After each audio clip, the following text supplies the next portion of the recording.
Bienvenue dans un nouvel épisode de Parlotte avec Grégotte. Mon invité du jour est Michael Boro, un très grand champion de taekwondo, devenu ensuite coach, entraîneur de l'équipe de France. Et puis là, récemment, il a quitté la fédération pour vraiment changer complètement de vie. Il veut se concentrer sur le coaching de dirigeants, impacter la vie des gens autrement. Il continue quand même dans le taekwondo. Il est appelé par plusieurs équipes nationales de différents pays pour les aider à développer leur programme de taekwondo et améliorer le niveau de leurs compétiteurs. Et voilà, donc dans la conversation, on parle de plein de choses, de son entraînement à l'époque, de sa participation aux Jeux Olympiques, et puis plus tard, le cheminement qui l'a amené à cette prise de risque de quitter une vie tranquille où tout se passait bien, de repartir quasiment à zéro pour une sorte de nouvelle vie. Donc je te laisse découvrir cette conversation qui est, comme toujours, passionnante. Now, this is the moment you have been waiting for. It's time! Parlotte avec Grégotte.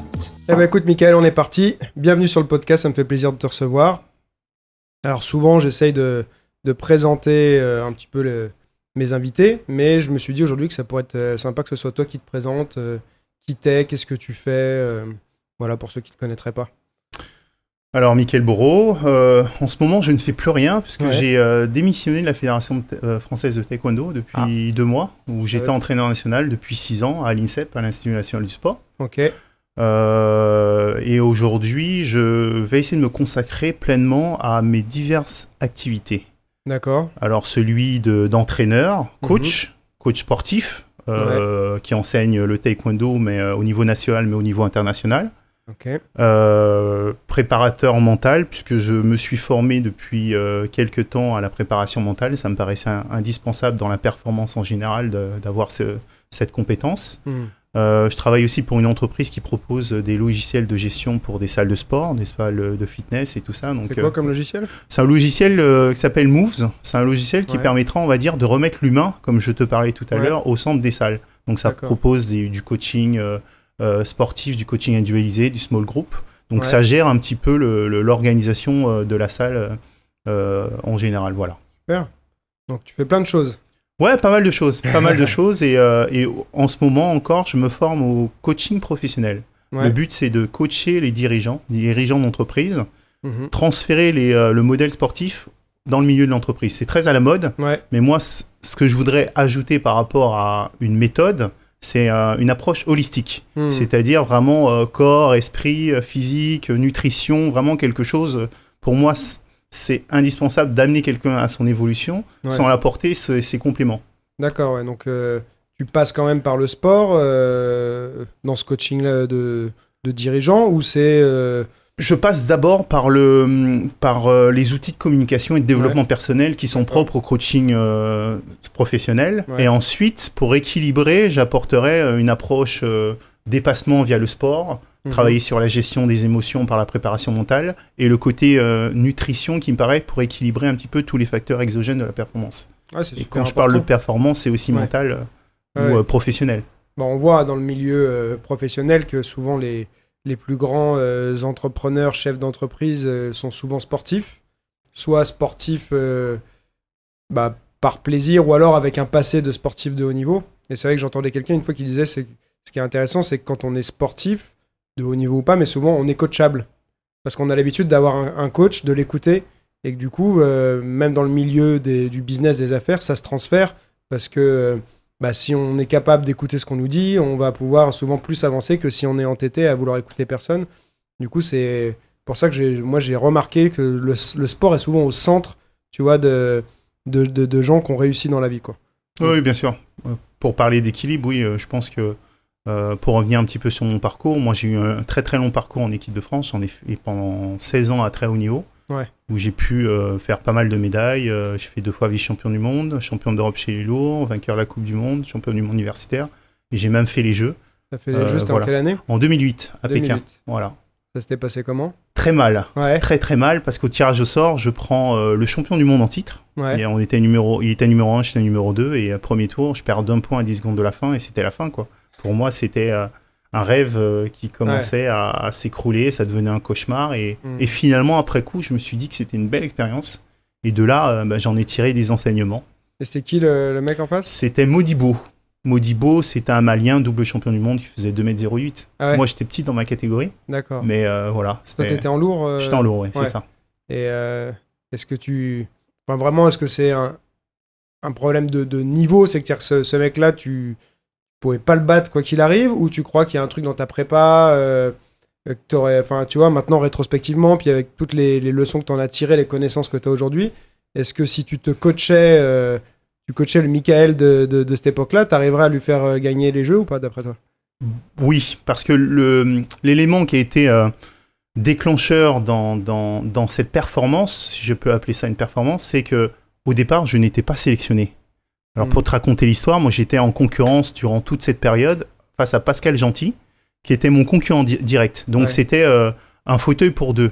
À savoir qu'un an avant, j'avais été gagner le tournoi de sélection olympique mondiale en remportant le tournoi. Donc j'avais ramené le ticket chez les lourds, mais ce n'était pas nominatif.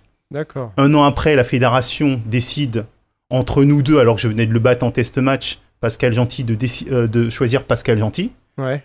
Coup du sort, j'arrête ma carrière. Je dis stop, c'est bon. Je pouvais pas jouer le jeu, continuer à faire semblant. Je qualifie la KT et lui, il va aux Jeux Olympiques. Je rentre en Martinique. On m'appelle, on me dit Pascal, il s'est blessé, il faut que tu reviennes. Il faut que tu reviennes. Le coach hollandais qui avait été sélectionné à ce moment-là a démissionné parce qu'il pensait que la décision était injuste par rapport à moi. Ouais. Donc je me retrouve avec un coach qui n'était pas le mien. Et voilà, j'ai été au jeu. J'ai fait une belle prestation. Hein. Je veux dire, je perds à quelques secondes de la fin d'un point, mais il m'a manqué, moi je pense que pour faire la différence, cette étincelle. D'avoir cette reconnaissance de ses pairs, de la fédération qui mise sur toi et pas en dernière minute, pas en tant que remplaçant. C'est ça, donc être remplaçant, ça a dû un impact psychologique aussi peut-être? Psychologique, c'est-à-dire que dans le sens où tu te dis mais est-ce que t'es vraiment à ta place? Est-ce que t'es vraiment à ta place? Est-ce que t'es légitime? Je pensais au fond de moi, mais c'est tout un équilibre, une harmonie qu'il faut créer derrière l'athlète, le porter pour qu'il puisse aller chercher une médaille au jeu. Ouais. Dans cette circonstance, peu d'athlètes... arrive peut-être à se transcender. Et voilà. Et aujourd'hui, j'ai pu analyser un peu ça et je vois que c'était une belle expérience parce que je m'appuie sur ça pour pouvoir aujourd'hui coacher mentalement des athlètes, sportifs ou non, par rapport au rebondir après l'échec, par rapport à des désillusions, parce que un périple ou un parcours de sportif est jaugé de moments comme ça, quoi. Et souvent, c'est vrai qu'on dit, c'est cliché, mais c'est vrai qu'on apprend beaucoup plus de ses erreurs que de ses victoires. Tout à fait. Donc là, toi, il s'était blessé assez tôt dans la préparation, ça a pas trop... Un mois et demi avant. Et moi, j'avais arrêté 3 semaines ma préparation, entre guillemets. On était, la décision s'est donnée 2 mois avant. Ouais. Donc, on était à bloc tous les deux. Moi, je pars pendant 2 semaines. On m'appelle, on me dit oui, mais peut-être qu'il va reprendre, mais il faut que tu reviennes. Dans ce climat-là, j'étais vraiment pas en confiance et je pense que je me suis entraîné avec un frein à main. Ouais. Et après, les 2 semaines où t'arrêtes, tu fais rien du tout. J'ai rien fait. T'apprends que tu n'iras pas au jeu, tu t'es entraîné comme un malade, tu ramènes le ticket, on me dit que finalement, mais on préfère l'autre parce qu'il a l'expérience des jeux, parce que c'est Pascal. Donc à ce moment-là, je me suis dit fuck, excusez-moi de l'expression. Et je suis rentré et je me suis dit j'arrête ma carrière. Et finalement, j'ai eu la chance d'être sélectionné parce que c'est comme ça que je le vois aujourd'hui, d'être de vivre ce moment d'émotion où pendant 2 semaines, le sport amateur est mis au centre du monde, quoi.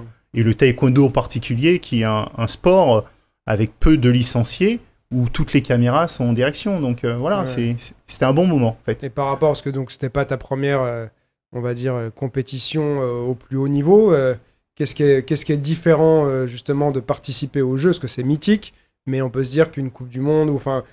T'avais déjà fait à ce stade-là t'avais déjà été titré au plus haut niveau à ce moment-là, non? Oui, bien sûr. Oui, j'avais gagné le tournoi, j'étais champion d'Europe en titre. Ce qui change sur les jeux, c'est l'enjeu, en fait. L'enjeu, on parle de jeu, d'enjeu. En fait, il faut se libérer de l'enjeu pour être dans le jeu. Et ça, c'est seulement les grands sportifs qui arrivent à trouver, on va dire, cette étincelle, cette motivation et sortir de cette pression qui est lié aux médias, à la famille, à toutes ces peurs de manquer, de pas être au rendez-vous, qui fait qu'à un moment, t'arrives, vous êtes dans une arène, en fait. Ouais. C'est la seule compétition où il n'y a qu'une aire de combat, un peu surélevé, le public tout autour, et là tu rentres dans une arène et c'est la fosse au lion, quoi. Ouais. Et à ce moment-là, il faut tout mettre en œuvre pour pouvoir t'en sortir vainqueur, quoi. Donc, ouais. Gladiateur.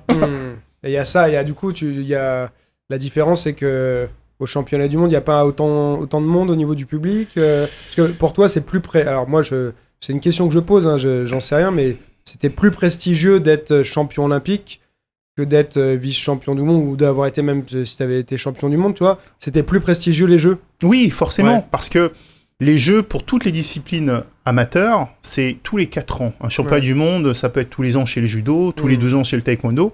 Et les répercussions pour un sportif qui gagne les Jeux olympiques sont monumentales en termes de financière, en termes de reconnaissance, en termes de notoriété. Voilà, ça n'a rien à voir. Et là, vous êtes dans une équipe de France olympique où tu peux être avec le mec qui fait la natation, la gym, et il y a vraiment quelque chose, quoi, autour de cette équipe de France olympique. Et là, tu ressens... une pression énorme, et on le voit très bien, un champion olympique, il est décoré. Il est décoré par le président.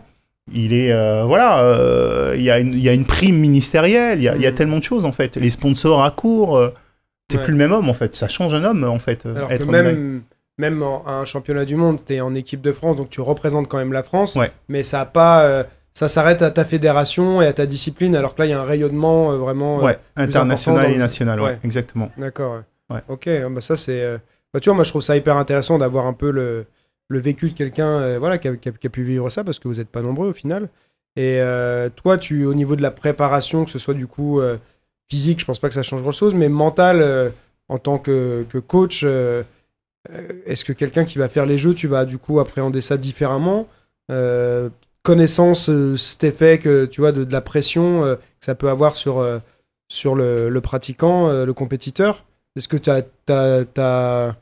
déjà, est-ce que tu as eu des élèves qui ont fait les Jeux ou pas? Alors moi, j'étais en charge d'un collectif jeune, donc j'ai pu coacher des jeunes aux JOJ, aux Jeux Olympiques de la Jeunesse, et j'ai pu faire un champion olympique, même médaillé de bronze, donc c'était Je venais d'être entraîneur, donc c'était en 2014, ça faisait 1 an, et c'était vraiment une belle expérience de vivre ça, mais de l'autre côté de la barrière, en fait, en tant qu'entraîneur, de mettre en place des stratégies, un plan de performance, un plan d'action, afin que son athlète, en fait, vive les Jeux, mais d'une façon bien particulière, et qu'il soit au maximum de ses compétences et de sa performance.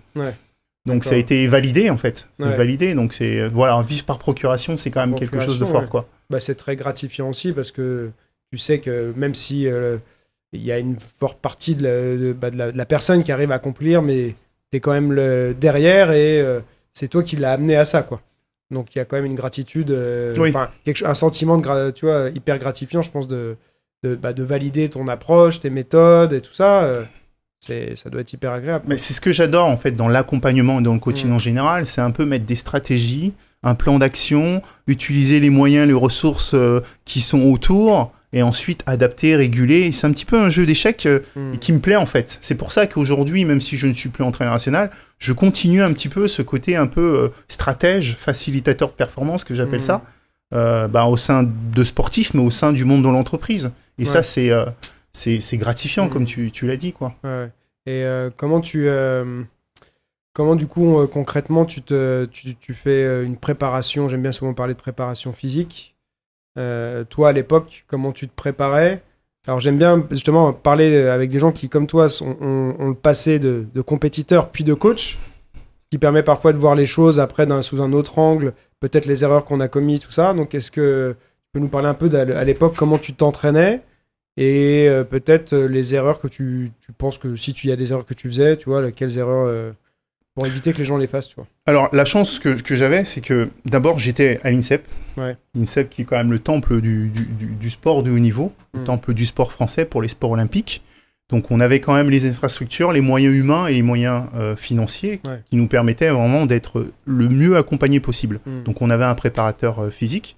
En ce temps-là, c'était Yann Morisseau, qui est aujourd'hui préparateur physique de Teddy Riner.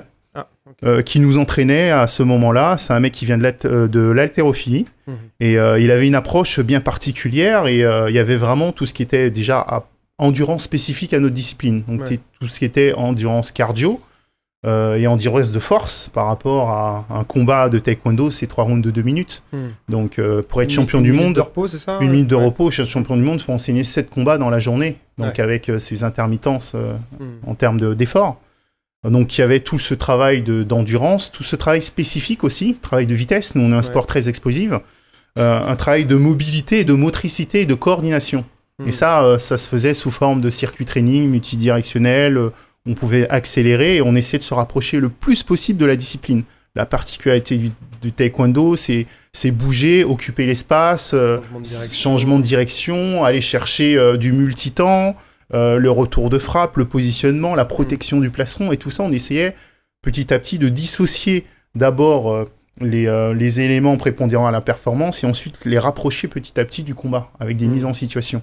Donc cette partie physique, elle était très intense parce qu'il y avait vraiment des parties où c'était développement de telle ou telle capacité et ensuite c'était affûtage, perfectionnement. Donc c'est vraiment une sauce, une recette, mais qui est propre à un préparateur physique et une approche. Et on a besoin que ce préparateur physique soit quelqu'un qui soit un peu...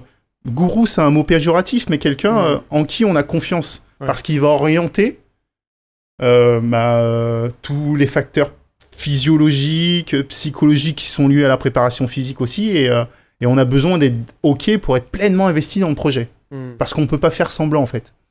Il vous suivait, par exemple? Est-ce qu'il surveillait votre fréquence cardiaque au repos le matin pour voir... votre état de fatigue, des choses comme ça? Alors, il n'y avait pas autant de suivi comme tu peux le dire, où oui, cette fréquence cardiaque qui te permet de savoir si on est en surentraînement. Il y avait le côté médical qui permettait, on va dire, de jauger un peu le surentraînement. Et voilà, tous ces indicateurs qui nous permettent de dire on est à fond, on est bien, optimal ou non, quoi. Donc c'est pour ça que je te dis l'INSEP pouvait nous apporter tout ça. Moi j'allais chercher des fois des petits plus à côté parce que j'étais un fou de travail, j'avais besoin de faire toujours le petit plus. Moi je me suis construit en me disant que pendant que les autres dorment, il faut que j'en fasse plus. Et je comptais un peu mes heures d'entraînement que j'avais en plus par rapport à mon concurrent direct qui s'entraîne avec moi ou mes adversaires potentiels. Et voilà, j'étais un vrai robot et les erreurs qui s'est passées, c'est que avec l'âge, parce que moi j'ai arrêté à 37 ans, avec l'âge, je m'infligeais la même fréquence, la même intensité d'entraînement que les plus jeunes. C'est-à-dire que je pouvais m'entraîner avec des mecs qui avaient 10 ans de moins que moi, quoi. Et pour moi, il fallait que je sois toujours aussi percutant, efficace, rapide. Ce qui fait qu'à un moment, mon corps, il ne supportait plus cette charge d'entraînement. Et je m'en foutais du côté médical. J'ai déjà fait les championnats d'Europe sans les ligaments croisés. J'ai déjà fait les championnats de France. J'ai été faire un tournoi olympique avec un bras cassé. En fait, j'étais vraiment dans le côté aller chercher le seuil de rupture, quoi. Et en fait, j'ai pas arrêté de me casser sur ma fin de carrière, quoi. Parce que je n'écoutais plus mon corps. Toutes ces alertes qui disaient attention... là t'as mal, bah ouais c'est pas grave, tu fais avec, voilà, moi j'étais conditionné à me dire si j'ai une jambe blessée, bah tu vas faire avec l'autre, quoi. Donc c'est vrai qu'on a tendance, après c'est pas les seuls types d'activités physiques où c'est comme ça, mais les arts martiaux il y a quand même composantes où on apprend à s'habituer à la douleur, à gérer la douleur, et du coup la gérer ça fait partie de pas l'écouter. Et parfois pas écouter sa douleur, c'est pourtant un signal d'alarme pour dire attention. Là, ça va lâcher à cet endroit-là, mais tu fais non, c'est pas grave, je continue, puis tu te retrouves avec une blessure bien plus grave que si tu t'étais arrêté une semaine ou que tu avais pris soin de traiter le trauma que tu as, tu vois. Ouais, c'est vrai que ça a tendance à évoluer, mais c'est vrai qu'auparavant, le sport, les sports de combat ou les arts martiaux en général avaient tendance à être très empirique dans cette approche de la préparation physique. On faisait un peu tout et n'importe quoi, mais c'était juste pour aller se dire, bon allez, on va dépasser la douleur, on va dépasser un peu... no pain, no gain. Exactement, c'est ça. Et c'est cet état d'esprit qui fait aussi qui fait la différence entre le champion et les autres. Sauf que, voilà, il faut savoir équilibrer, c'est un coup, c'est clair. Un coup, si t'es dans le no pain, no gain, et surtout, moi je vois des gens qui sont dans le no pain, no gain et qui sont pas des compétiteurs en fait, tu vois, qui font ça juste pour le plaisir. Et qui, quand tu fais ça pour le plaisir, je trouve ça dommage de se détruire, tu vois. Quand tu fais ça, on va dire, pour un objectif de compétition, c'est toi qui as pris la décision de dire je risque ou j'accepte peut-être un certain sacrifice de mon corps, des blessures, des choses comme ça, parce que je veux absolument atteindre cet objectif-là. Quand tu es en loisir, tu vois, c'est comme... on sait qu'il y a des cyclistes amateurs qui se dopent, des trucs comme ça, alors qu'il n'y a aucun enjeu, tu vois, ça n'a aucun sens, tu vois. Ouais. Et c'est un peu ça, tu vois, que je trouve dommage, c'est que cette culture du no pain, no gain, que tu peux comprendre pour quelqu'un chez qui ça pourrait être éventuellement justifié, encore c'est questionnable, ça s'est transféré sur les loisirs, tu vois. Oui. Ça, par contre, ça n'a pas de sens. Ouais, en psychologie, on appelle ça les drivers. En fait, c'est les drivers qu'on inculque aux gens, en fait, le soi fort. Ce qui fait qu'on a l'impression que lorsqu'on a acquis une victoire ou une récompense, sans avoir souffert, on culpabilise. On ne se sent pas à notre place, on ne se sent pas légitime.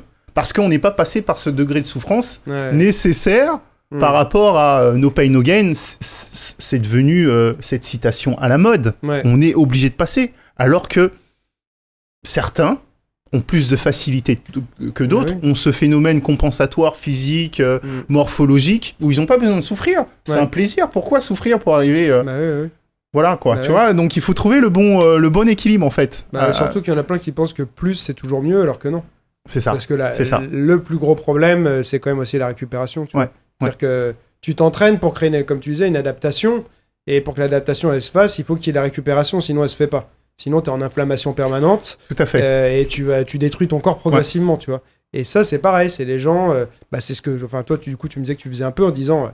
là, mon adversaire, il est en train de dormir. Moi, je vais continuer, tout ça. C'est ça. En disant, plus, c'est toujours mieux, tu vois. Mais malheureusement, au final, moi, j'ai vu plein d'histoires de sportifs de haut niveau qui performaient mieux en s'entraînant moins. Tu vois. Et qui disaient, mais... Bon, j'ai fini par faire confiance à quelqu'un, mais je comprends pas comment c'est... Tu vois, même, ils disaient, je comprends pas comment c'est possible qu'en faisant moins, je sois meilleur, quoi. C'est une magie, quoi. Mais parce que, comme je te parle du driver, moi, je suis le driver, que ce soit par rapport à mes maîtres, mes enseignants qui m'ont appris à passer par la souffrance, mais c'est aussi... je suis la génération Rocky.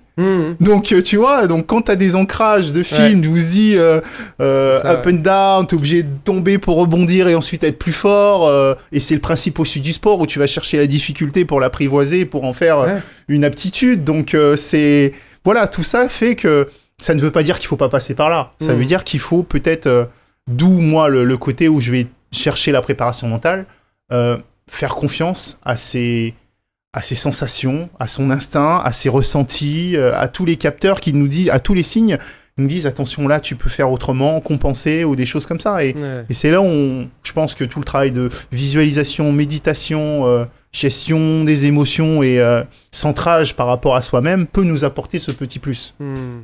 Ouais, mais ça, tu vois, dans ce que tu dis, parce que je sais pas, on doit être à peu près de la même génération. Moi, j'ai 40 balais. Je suis la génération aussi Rocky, tu vois. Donc, je comprends complètement ce que tu dis. Après, moi, il y a eu la période Van Damme, tu vois, avec ses écarts en tout force, à fait, des trucs, machin et tout. Et du coup, moi, j'ai fait pareil. Et je me suis retrouvé, malheureusement, à 25 ans, à devoir me faire opérer de la hanche, tu vois, parce que j'avais bourriné comme un malade à vouloir faire comme Jean-Claude Van Damme. Et puis, avec cette mentalité derrière de Rocky, tu vois, t'as pas mal, t'y vas, machin et tout. Bon, je disais ça ce matin à quelqu'un plus au téléphone, je dis c'est un échec entre guillemets, c'est un truc que tu dis putain, une opération à 25 ans de l'ange c'est relou, mais en même temps ça m'a permis tôt de dire ouais en fait non ça va pas cette manière de s'entraîner et de commencer à réfléchir à traiter mon corps autrement, tu vois. Donc pas arriver à 40 balais où d'un seul coup tu payes l'addition et il y a tout qui arrive, tu vois. Mais à 25 ans, j'ai commencé à me dire ok ça en fait c'est peut-être pas la meilleure manière de s'entraîner, à me renseigner plus, tu vois, sur d'autres manières plus intelligentes, tu vois, de s'entraîner, quoi, pour durer. Même si moi, j'avais pas d'objectif du tout de compétition, mais c'était toute ma vie, et je faisais régulièrement 25 à 30 heures d'entraînement par semaine, tu vois, et en fait, si tu fais ça pendant des années n'importe comment, la sentence, elle tombe. C'est clair, et savoir comment on va vieillir. Moi, je suis croisé, ménisque, fracture, tibia, j'ai l'impression d'avoir fait la guerre. Et c'est vrai que je pense que dans quelques années, on va payer le prix. Et c'est un petit peu le message, tout comme toi, que tu fais passer par ces podcasts, de dire aux jeunes, aujourd'hui, on a testé, on a fait les erreurs. Aujourd'hui, on est là pour vous donner, entre guillemets, les solutions ou les méthodes pour éviter toutes ces embûches ou de faire souffrir votre corps, quoi. Il y a la technologie, il y a Internet, il y a tout, quoi. Ces informations, nous, on l'avait pas. Non. On a juste eu la télé, on a pris des modèles... Et voilà, et c'était des mauvais modèles. Et en même temps, je ne regrette pas par le chemin où je suis passé. Mais voilà, en termes de messages, je pense qu'il y a des messages forts à faire passer. Je pense qu'en plus, effectivement, tu vois, les générations précédentes, celles de nos coachs et tout ça, admettre que t'as mal, ça va pas, que t'es foutu, que tes méthodes d'entraînement elles sont pas bonnes, c'était pas trop dans l'état d'esprit de l'époque, tu vois. Ouais. Aujourd'hui, je pense qu'on a pas mal évolué sur ça. On est plus capable de dire, ouais, on se remet en question. Oui, j'ai eu tort de faire ça. Oui, c'était peut-être pas ce qu'il y avait de mieux, ou tu vois. Ouais. Mais à l'époque, tu vois, enfin les arts martiaux à l'ancienne, tu vois, c'est le prof d'arts martiaux, c'est le prof d'arts martiaux, il a toujours raison. C'est ça. Il va jamais, s'il a tort, il va jamais admettre qu'il a. Enfin, moi, j'avais cette image-là, tu vois. Ouais. Et je pense que c'est pour ça que eux, si éventuellement ils en ont souffert aussi, eh ben, ils en ont pas fait bénéficier les générations suivantes parce qu'ils voulaient pas dire non, en fait, faut pas faire comme ça. Quoi. Ouais, c'est clair. Et en plus, nous, le taekwondo, ça c'est nouveau au niveau national. Ouais. C'est apparu dans les années 50 où des maîtres coréens sont venus un petit peu imposer. Donc même nous, et encore la génération précédente, on applique le système coréen. Dans la structure, alors moi je suis très militaire en fait, je suis très traditionnaliste, mais ce qui est dommage, c'est de pas adapter des fois l'art martial, la pratique à la culture aussi, sans pour cela la travestir, mais se dire que voilà, moi je parle côté sportif, hein, comme le judo a pu le faire par rapport le judo français par rapport au judo traditionnel, où ils sont passés dans le mode performance parce que ils ont étudié, ils ont dit voilà, cet art martial, c'est un sport aujourd'hui olympique, alors comment passer de la performance? Donc il y a eu vraiment une étude, de la recherche, des analyses qui ont permis de passer le cap. Et voilà quoi, donc sans pour cela perdre la base, on va dire, du judo quoi. Et puis après, c'est deux objectifs différents. L'art martial, la manière dont il a été créé, son but premier, et derrière la compétition, tu vas pas le pratiquer de la même manière. Moi, j'ai grandi dans le 20e, côté de Porte de Montreuil, et donc j'avais juste derrière chez moi Lee Kuan Yew, que je croisais tous les jours, que je connaissais bien avec son club et tout ça. J'avais été essayer d'ailleurs ses cours à une époque, et lui, il était à fond dans le côté très militaire, dans la discipline, tu vois. La baguette. Ouais. À la baguette. Discipline, tu vois. Et donc ça, typiquement, c'est pas quelque chose qui est adapté à la culture française. Après, ça l'a pas empêché d'avoir du succès et tout ça, parce qu'il y a, paradoxalement, il y a aussi des gens qui... c'est presque le cliché de l'art martial, tu vois, oriental, avec le maître asiatique qui est hyper dur avec ses élèves et tout ça. Donc il y en a, ils étaient presque contents de vivre un truc presque comme dans les films, c'est ça. Où le maître il est dur. On vient chercher de l'exotisme. C'est ça, tu vois. Et alors que tu t'adaptes au fonctionnement peut-être de la société française, ça va être mieux parce que tu vas peut-être apprendre plus facilement dans de meilleures conditions et tout, mais peut-être que ça va pas leur plaire autant. C'est ça. C'est soit tu gardes ton éthique, tes valeurs, et que tu t'adresses à un certain public qui est dans ce besoin, soit tu vas essayer d'ouvrir ton horizon, faire passer des messages, comme on disait tout à l'heure, et là tu vas toucher un panel beaucoup plus important de public. Ouais.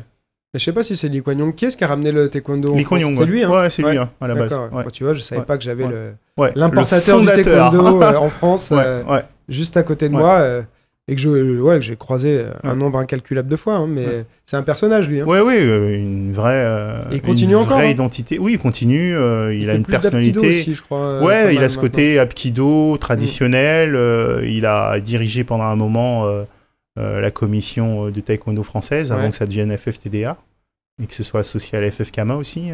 Il me semble, alors après je le connais pas très bien, mais il me semble qu'il est pas fan du taekwondo compétition, lui. Hein. Forcément, il est très traditionnaliste. Et le taekwondo compétition est complètement sorti de ce qu'on a pu connaître il y a encore 10 ans du taekwondo. On est passé à l'électronique. C'est ça, toi, ton époque, c'était...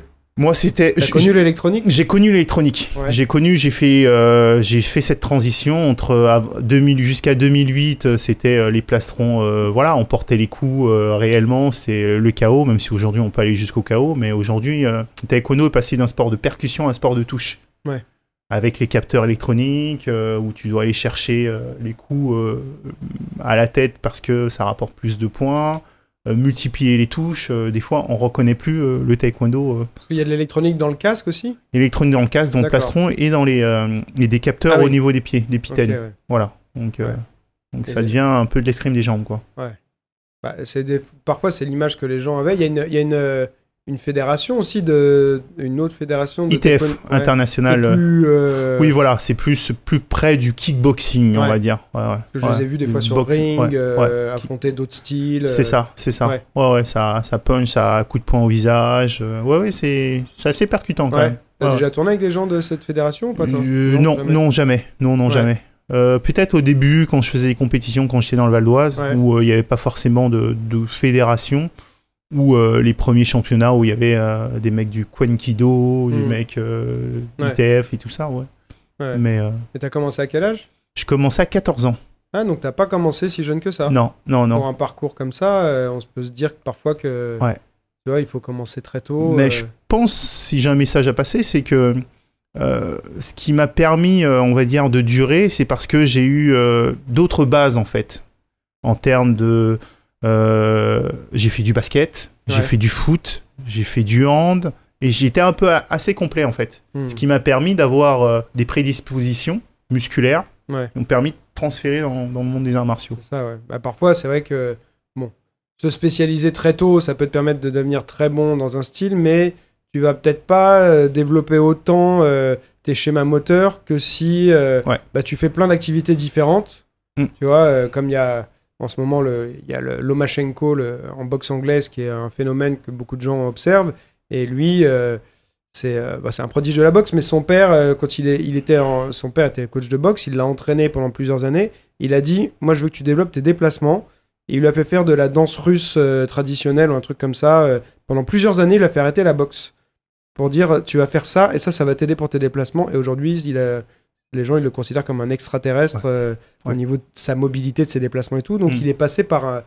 il a pas fait une ligne droite, tu vois. Ça n'a pas été boxe, c'est boxe, danse, claque, et on revient, tu vois. Et donc ouais, parfois, c'est vrai que je pense que d'être stimulé avec des choses complètement différentes, au premier abord, tu peux dire ça va pas m'apporter, et en fait, ça t'apporte dans une discipline future ou même dans ta discipline actuelle, quoi. Oui, moi j'ai cette approche aussi d'aller chercher un petit peu d'autres compétences ailleurs. On sait qu'aujourd'hui le taekwondo, ça demande de plus en plus de souplesse. On va aller voir des gymnastes, ça demande aussi tout ce qui est prise de décision, donc on peut aller voir faire du badminton pour complémenter, faire de l'athlétisme pour tout ce qui est travail de pied. Ouais.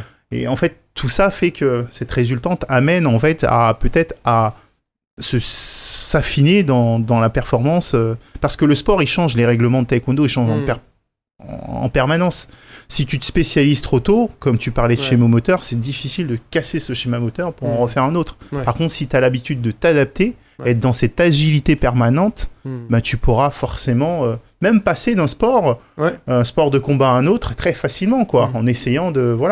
le MMA, c'est un peu la preuve. Certains sont en grappling, d'autres en striking, et on aller chercher, compenser, et finalement, ça donne de bons résultats. C'est sûr que c'est souvent allez, on va dire l'athlète le plus agile qui est le meilleur. En réalité, peu importe en fait son passé, mais si tu es plus agile, tu as une vitesse de réaction supérieure, vitesse d'exécution supérieure, même si tu n'as pas la technique, en fait...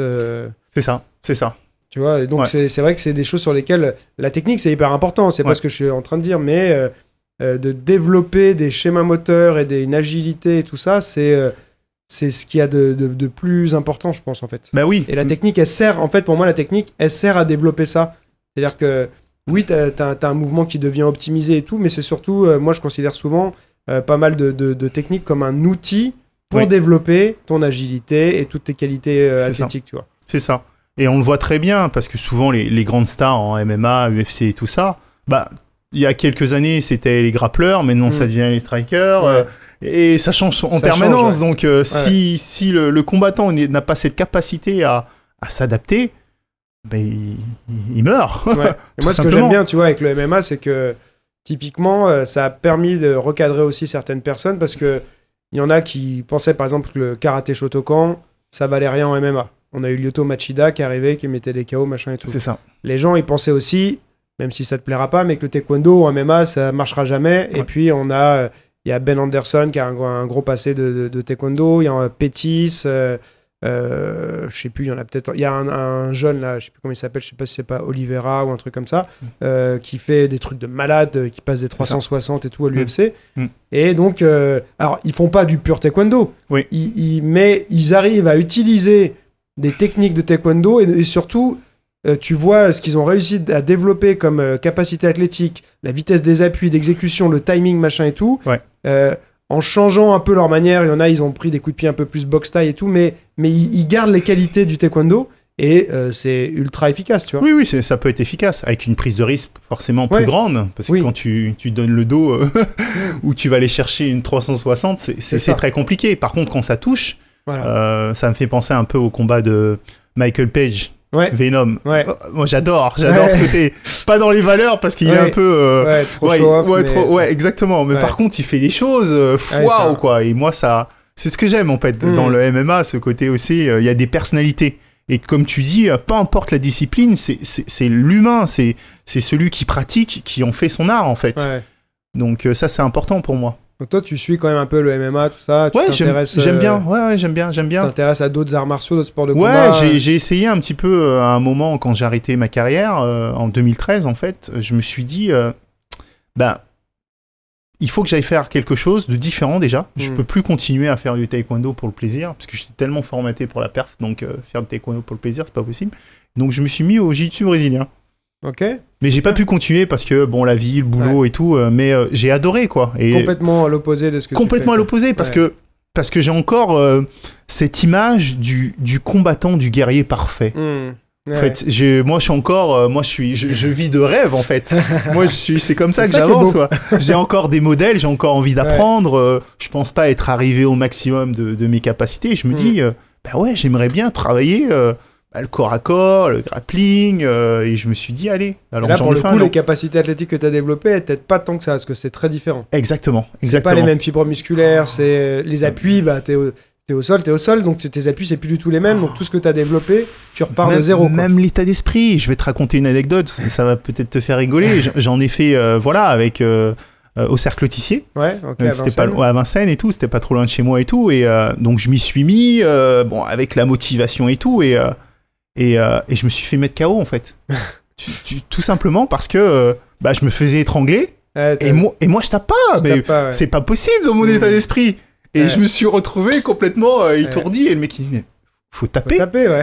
S'il m'avait fait une clé, j'aurais le bras, j'aurais pas tapé, tout ça c'est question d'état d'esprit. Et en fait ça m'a fait comprendre qu'il faut que je fasse reset en fait pour pouvoir réapprendre et changer d'état d'esprit et voilà et ça prend l'humilité aussi. C'est ça ce que j'allais dire. Ça c'est important. Le JJB c'est ça qui est génial je trouve comme style, tous les styles de soumission, tu peux pas faire un style comme ça et jamais te faire soumettre. Et surtout tu vas te faire soumettre très très régulièrement, tu vois. Sauf si tu tournes jamais avec personne ou que des plus faibles, mais ce qui peut pas arriver, tu débutes, t'es forcément parmi les plus faibles.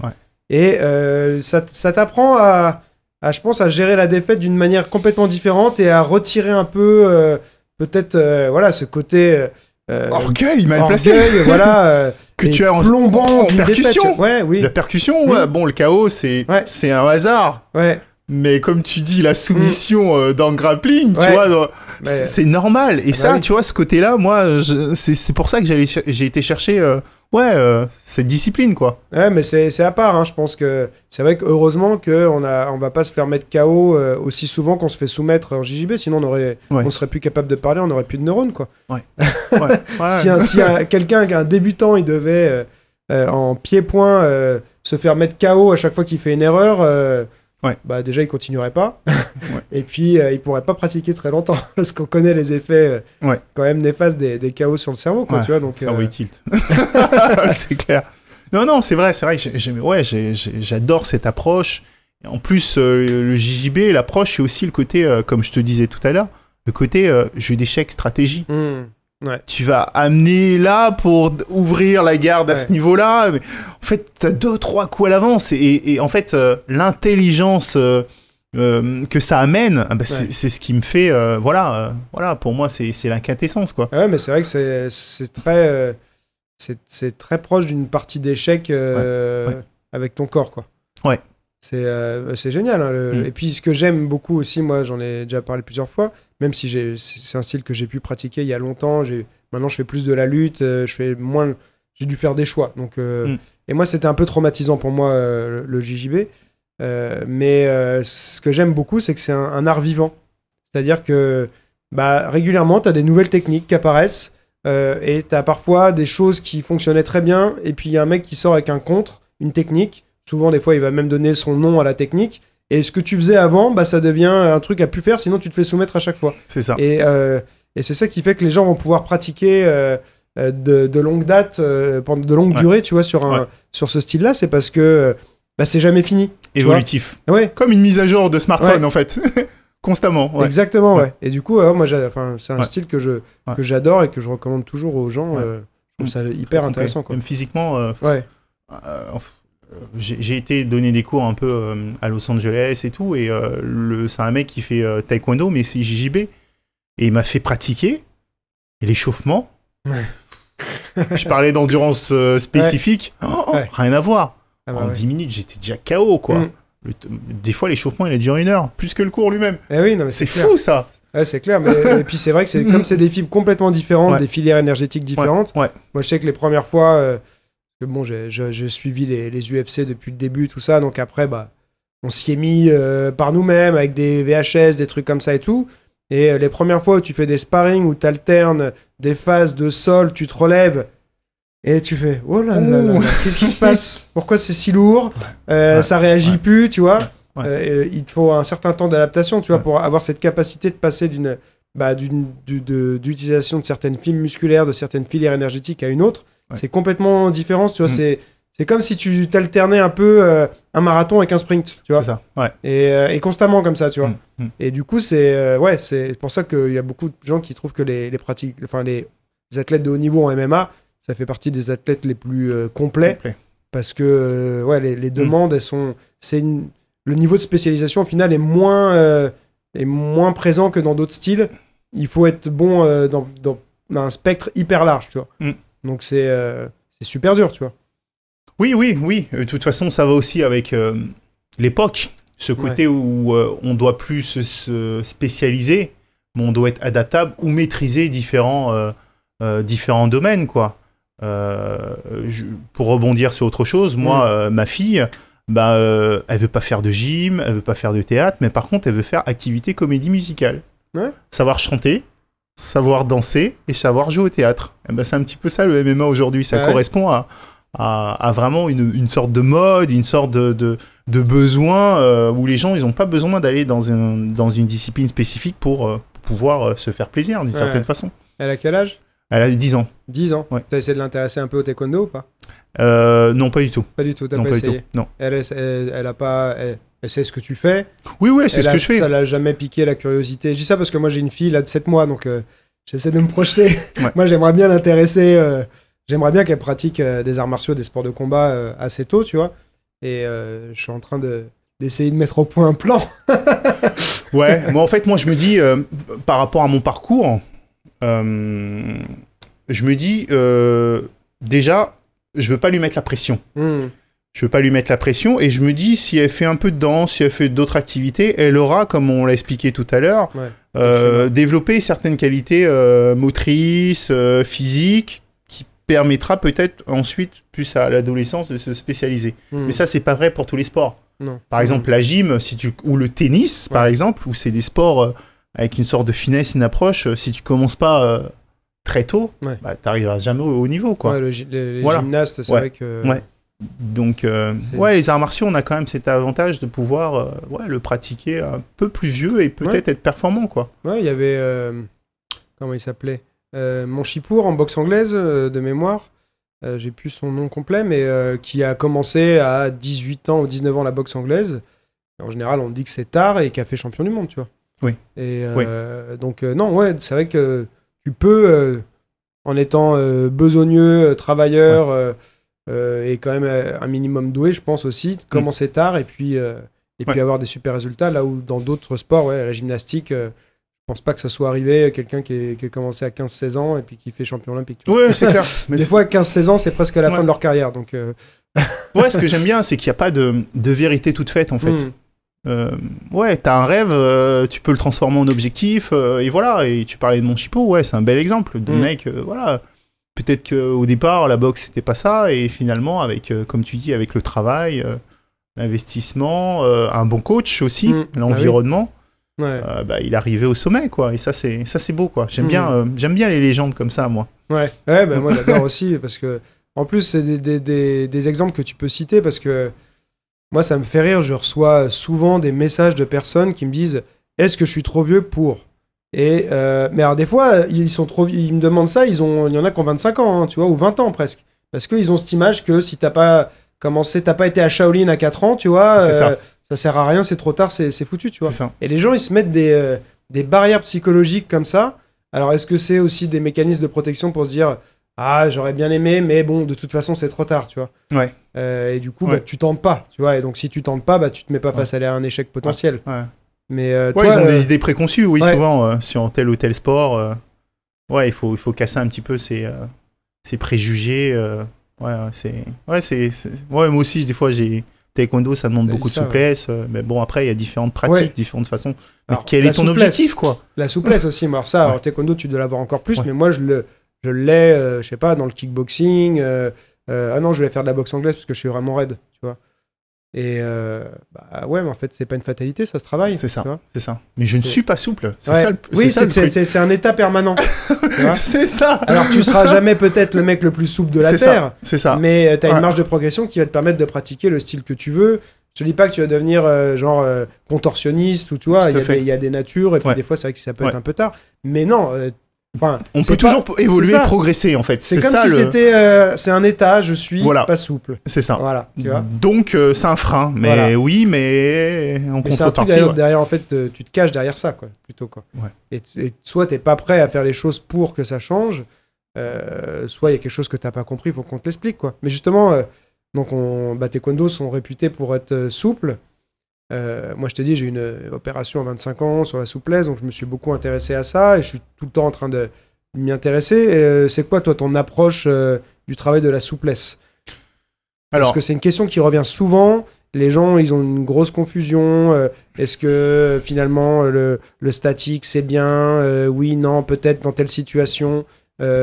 Comment tu... Il y a différents types d'assouplissement. Il y a les étirements qui préparent peut-être à l'effort avant, et il y a l'assouplissement qui contribue à la récupération musculaire et à travailler l'amplitude articulaire. Ouais. Parce que c'est ce qu'on vient chercher souvent dans l'assouplissement, c'est cette amplitude et cette mobilité articulaire. Donc en assouplissant les tendons et les muscles, souvent.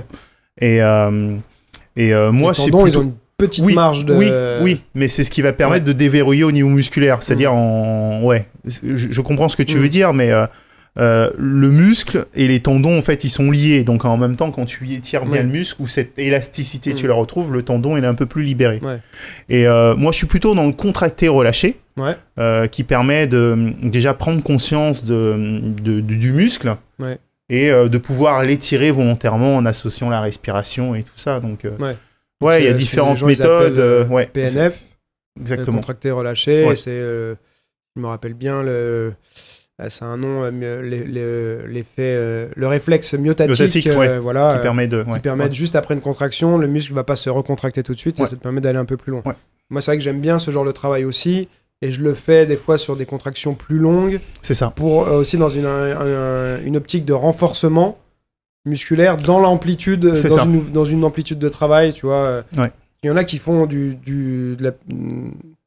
PNF avec des contractions très courtes de 5 secondes et tout, mais tu peux faire des contractions beaucoup plus longues. Comme ça, tu renforces, tu vois. Et cette sensation de décontraction, tu la ressens aussi beaucoup plus longtemps. Et tu peux aller chercher en amplitude. Voilà quoi. Tu passes combien de temps, par exemple, parce que les gens ils me demandent combien de fois par semaine, combien de temps je passe sur un exercice. Et c'est vrai que, et pourtant, ça vient de différentes personnes qui sont parfois très souples et tout ça, mais j'ai pas souvent les mêmes réponses. Tu vois, j'avais reçu Lauriane, qui est une championne de tumbling, je sais pas si tu vois ce que c'est le tumbling, voilà. Et donc elle s'étire tous les matins, tout le temps et tout ça, alors qu'elle est déjà très très souple.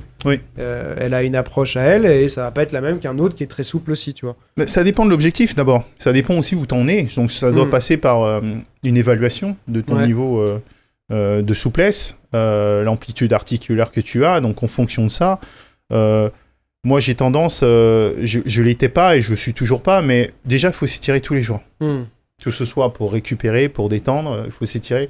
Sauf après une préparation physique musculaire. Ouais. Parce que ça permet pas, on va dire, d'optimiser vraiment tout ce qui est développement musculaire. Mais le but, c'est de s'étirer tous les jours à la même heure. D'accord, à la même heure. Voilà. Moi, je le faisais à peu près 15-20 minutes en fonction des besoins tous les jours, en essayant de varier aussi les chaînes musculaires. Ouais.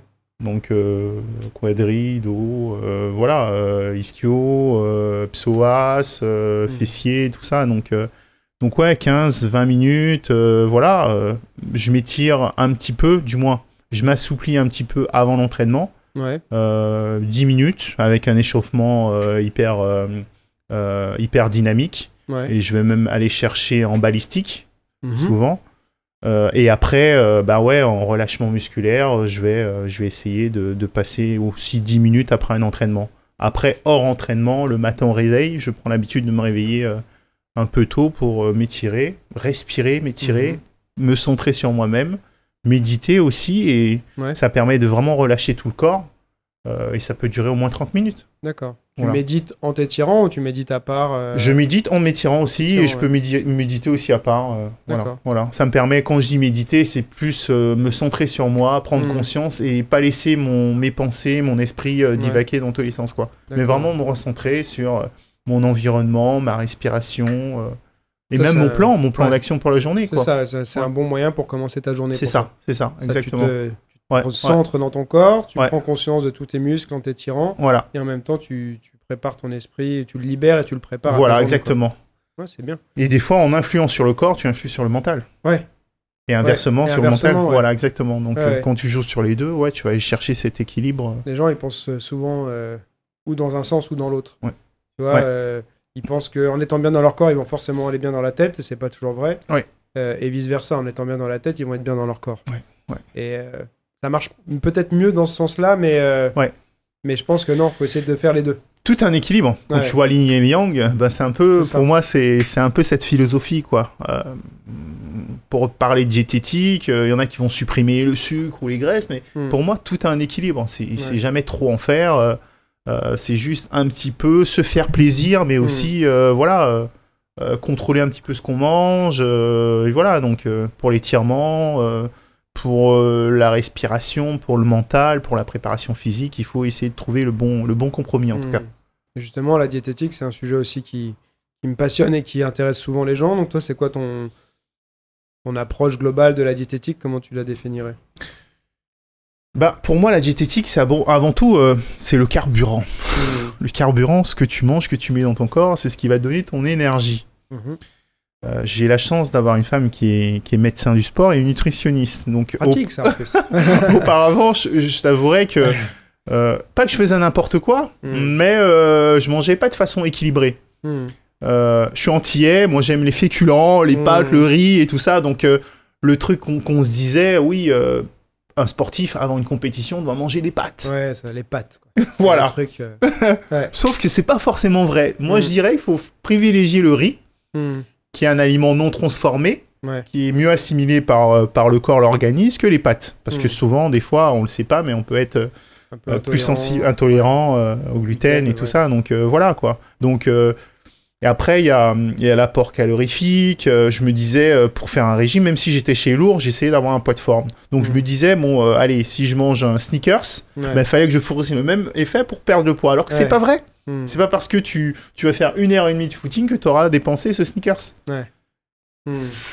Concrètement, c'est pas aussi vrai que ça, en fait. Donc, elle m'a permis d'équilibrer. Et un aliment qui est cru n'a pas la même valeur nutritive que lorsqu'il est cuit. En termes de glucides. Ouais. Par exemple, les carottes sont beaucoup plus sucrées tout à fait. Cuites que crues. Tout à fait, exactement. Et quand tu assimiles légumes, glucides, peut-être que tu baisses l'indice glycémique. Voilà, donc voilà. En gros, elle me conseille de répartir un peu le plat entre protéines, glucides, et vraiment d'équilibrer un petit peu. Donc, en gros, c'est du riz, des légumes. Un peu plus de légumes et un peu de viande, privilégier les viandes blanches et les œufs. Ouais. Parce que les œufs, c'est vraiment c'est la protéine de référence. Exactement. C'est-à-dire C'est que- complet. Ouais, et puis même- en termes d'acides aminés aussi, que le corps ne produit pas naturellement. Certaines, les œufs sont même, il la me base. semble, si je dis pas de bêtises, c'est que quand tu as exemple si tu prends de la whey, des trucs comme ça, tu as un indice de 100. Oui. Tu vois, en fait, l'indice de 100, là, c'est l'indice de référence, c'est l'œuf. C'est ça. Il me semble, hein, Exactement. si je dis pas C'est de exactement bêtises, ça. hein. Tu as tout à fait Donc, raison. Mais tu es calé, toi. Ah T'es bon. Donc ouais, moi je mange des œufs tous les jours. Il y en a qui Ouais. vont dire quoi, hein, le Ouais. cholestérol et tout. Tout Non, à fait. ça c'est pareil, ça a été plus ou moins démenti que Ouais. c'est pas le cholestérol alimentaire n'est pas responsable du cholestérol sanguin. Si je dis pas de bêtises, C'est ça. j'espère. Ouais. Mais en tout cas, moi c'est ce que j'ai lu et je mange grosso modo 2 œufs tous les matins depuis pas mal de temps et tout va très bien. Et il y a de bonnes graisses aussi. Ouais, Il y a de très bah bonnes oui. graisses. Saturées, non saturées. Et il faut savoir faire la différence. Quoi qu'il en soit, il faut savoir aussi se faire plaisir. Mm. De temps en temps, une pâtisserie, une pizza, voilà. Ouais. Des frites, ça peut arriver. Mais Mm. bon, après, quand tu commences à prendre conscience des effets de ces aliments sur le corps, Mm. moi j'ai déjà... en fait, dans ma carrière, j'ai testé. Ouais. J'ai testé une compétition où tu as mangé un bon plat de pâtes et des frites et de la viande rouge, et une compétition où tu as essayé d'équilibrer protéines, légumes. Bah, c'est pas la même chose. Quand Ouais. je parle de carburant, ah ben ouais, c'est ça en fait. Mm. Soit t'as du kérosène, C'est ou ça. soit t'as du diesel de merde Ouais. dans le truc, et t'es encrassé, quoi. Ah oui, ah oui. Et Et c'est marrant parce qu'au final, c'est même pas c'est pas un truc qui est si instinctif pour pas mal de gens, même pour des médecins, tu vois, par exemple, je sais plus quel médecin célèbre, mais qui disait que le premier médicament, c'est ton alimentation, tu vois. ça. Et C'est ça. beaucoup de médecins vont pas d'abord aller explorer, te poser des questions sur ce que tu manges quand tu vas avoir des problèmes de santé, tu vois. Ouais. Ils vont te faire des examens, tout ça, mais la question de qu'est-ce que tu manges concrètement, elle va arriver quand tu as un vrai problème, vraiment un taux de cholestérol de malade, des choses comme ça, tu vois. Et même l'autre fois, j'ai fait un truc, moi que j'appelle le cercle privé, où j'envoie des emails tous les jours aux gens sur plein de sujets différents, et je parlais de comment gérer la fatigue. Et à un moment, je disais dans l'email, si, je sais pas, vous avez tout le temps un coup de pompe après votre repas du midi, machin, tout ça, en fait, déjà, peut-être regardez ce que vous mangez, c'est que ce que vous mangez, ça vous fait un pic de glycémie qui retombe derrière. C'est ça. Et il y en a qui disent, ah ouais, moi ça doit. Et en fait, il y en a plein qui m'ont répondu en disant, ah ouais, putain, j'avais pas pensé, tu vois. T'avais pas pensé, tu manges, une demi-heure, 3/4 d'heure après, t'es là. Ouais. Oh là là, c'est dur de garder les yeux ouverts. Ouais, et c'est en vrai. fait, tu fais pas le lien, tu te dis, ouais, en fait, c'est le début de l'après-midi, je suis fatigué. Et Tout c'est à comme ça, fait. tu vois. Ou j'ai mal dormi, Ouais, la j'ai mal fatigue. dormi et tout ça, quoi. Ouais, c'est sûr. Alors que, en fait, effectivement, c'est le carburant que tu mets dans ton corps, et soit ça tourne bien, soit ça tourne pas bien, quoi. Ouais.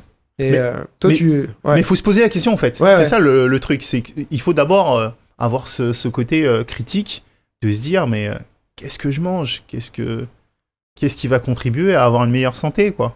Bah, surtout, ce qui est dur, c'est que c'est très, très individuel aussi. C'est-à-dire que il y en a, alors je sais pas si c'est vrai ou pas, mais tu vois, il y en a qui vont penser que, aussi en fonction de.